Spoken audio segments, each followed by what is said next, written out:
of the shell, and so we've imported our textures. We took our images, cropped them, make sure they're square format, and we imported it and told Substance Painter that they are textures, so they are in our current shell. So go ahead and show you guys what to do. So over here, we can just start clicking. Here's your assets, and these are our 3 assets that we put. All right. I always have issues with where assets go and so forth, so you kind of may have to dig around, but they are here. You may have to look at current and search around because they may show other assets. All right, but they are there. All right.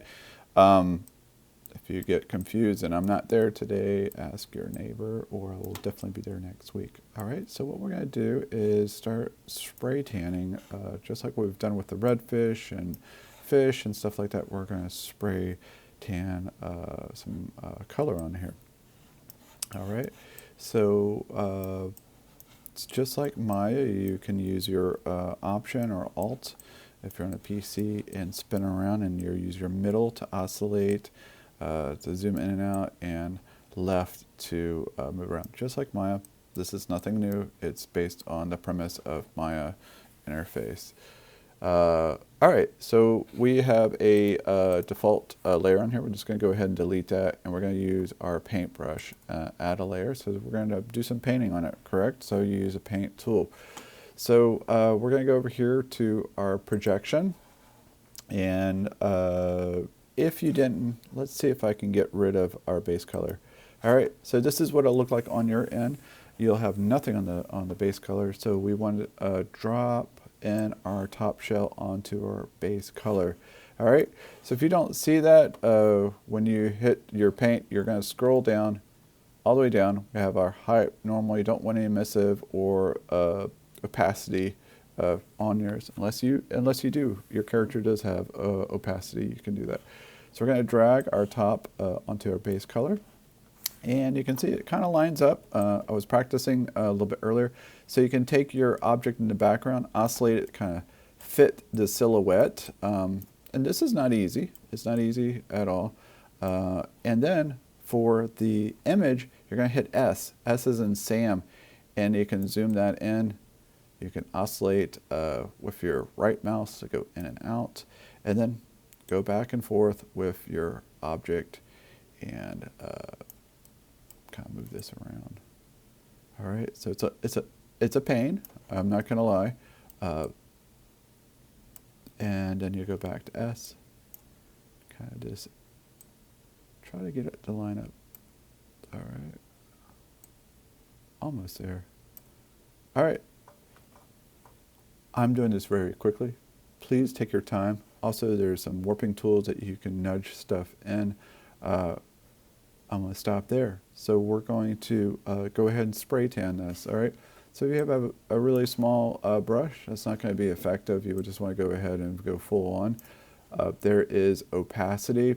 So as you start feathering this stuff with other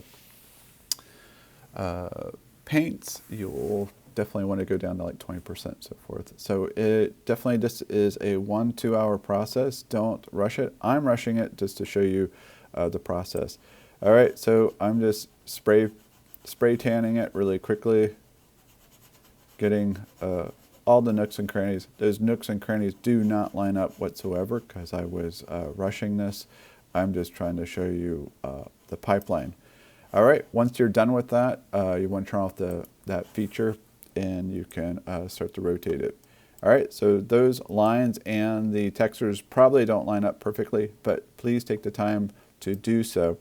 All right, so we're just going to continue on, and we're going to go to the bottom. All right, so this is where it's so important, those photographs and how you stage them. So if they're off, you're going to have to find an off angle and so forth. So this is a forced perspective on the bottom. We're going to go back to our projection, and I think we have a bottom photo. Go ahead and dump that. We're going to release that information of the other one and spin this around. And again, use my Option to spin the other one, and you can move that around. All right, it's not going to be perfect. I'm just trying to get some color data on it. All right. All right, that looks pretty good. All right, so I'm just going to go ahead and spray tan it. Da da da da da. You can go with a bigger brush. All right. So this is totally not lined up. You guys spend a lot more time. This is really could be in your interview showing the process. I mean, doing what I'm doing, videotaping, really good to showcase that you know this knowledge. All right, this is definitely a good job to have, retoping and retexturing objects so they're ready for gameplay or for projection. All right, we're going to do one more, and we're going to do the front, and I have no idea the quality of the front image. We're going to do this again, rinse and repeat, and we're going to grab this front. I think this is front, it's hard to tell, and we're going to replace that base color. All right, so we're going to kind of, I need to look at what this is. So I think,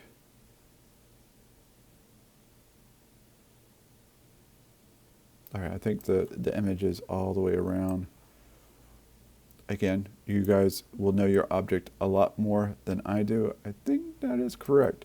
All right, so you can see how important these photos are. The resolution quality is so much better than what you have got from the scanner. All right, and that's not a bad thing. This is what you would do if you're working maybe at the Smithsonian or some other institution that does a lot of retoping of objects, or even for a game where they're wanting to get realism. All right, I'm not doing the best job here right now, but you guys get the idea. All right, I'm gonna just kind of pull this in. Boy, this is not lining up at all. All right, this. Zoom this in. All right, not the best. All right, so I'm going to go full throttle, 100% opacity here. I think we have a lot of information. So, and then I would feather it. I would just go down to just make sure there's information, color, where you need it. You probably don't need to go all the way to the edges because we did that on the front and side. All right, so this is where you kind of have to work with this. You could have done this on several different layers and then start blending the layers together. So we could have done a front, side, and start blending that. So sometimes when you do it all in one, over blasting, doing more damage than good. All right, that is it. You can hit the shift and the right to get color or light to move across it. That's pretty good for 10 minutes worth of work. That is good if it was for a prop in the background, but if it was for a scientific study, you would want to work several more hours to get those textures to line up, because it is crucial to get the data correct. All right, I think you guys know what to do. I'm going to go ahead and export the mesh to show the whole entire pipeline. So we're going to go to our shell, and I'm going to say Unreal.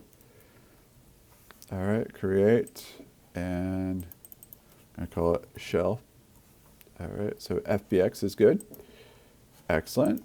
And now we're going to export our textures. All right. So I'm just going to go to my default. Let's go ahead and dump it where it needs to be, shell. And we're going to go to Unreal.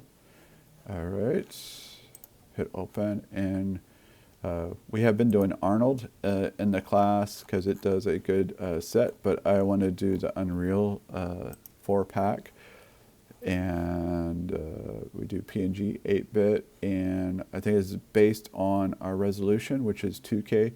You can always kick it up to 4K. Let's just do it for fun, 4K, and we hit export.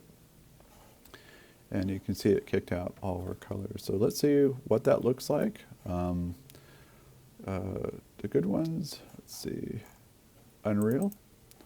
All right, so we have our FBX. You can go right click. If you're on a Mac, you should be able to open up in preview. I guess it doesn't like that. All right, you cannot. All right, so anyways, it's just our low end one. It's 1 megabyte with that $3 million, not $3 million, 3 million textures. Polygons baked onto one surface. So let's look at what our textures look like. So this is our diffuse map. Looks pretty good. Emissive, we don't have any emissive.